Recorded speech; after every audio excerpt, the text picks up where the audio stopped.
BMW Motorrad, stop teasing.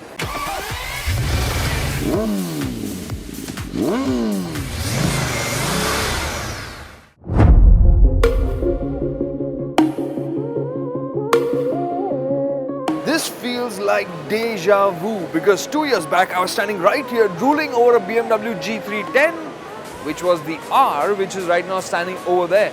And that street naked is being manufactured in India and exported to the world, and we still haven't got it. And now we are being teased with this, the G310 GS. This is obviously the more adventurous version of the two siblings, and it's going to be coming to India not too far from now. If we were excited to see the G310R, we are even more excited now to see the GS here in the flesh. Why? Well, they do share a lot, for instance the engine and the frame, but there is enough on the GS to differentiate it from the R. It's better suited for India. For instance, the suspension has a lot more travel. There's 180 millimeters of travel on offer on the GS. And that aside, the wheel sizes are different.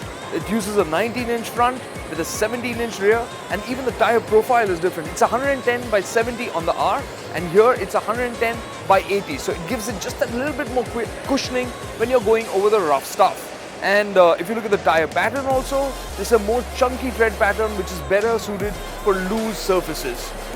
Of course, if it had to be a real off-road oriented GS, the wheels would have been spoke, but instead you do get alloys here. How good is the GS off-road? We obviously don't know right now, but we understand that the G310R and the G310 GS will finally be coming to India in the second half of 2018. And this time, we should be able to count on that promise.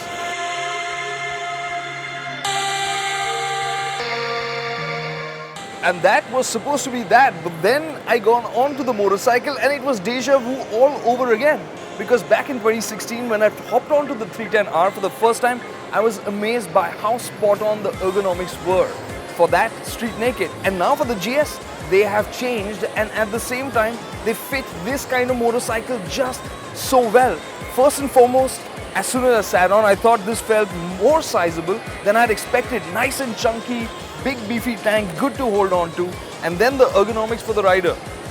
You are sitting upright but not too far back either, and the bars, they've been widened to give you more leverage. So if you have to ask me, would taller riders be comfortable on this smaller motorcycle? The answer? Yes. End result, we can't wait for this to come all the more now.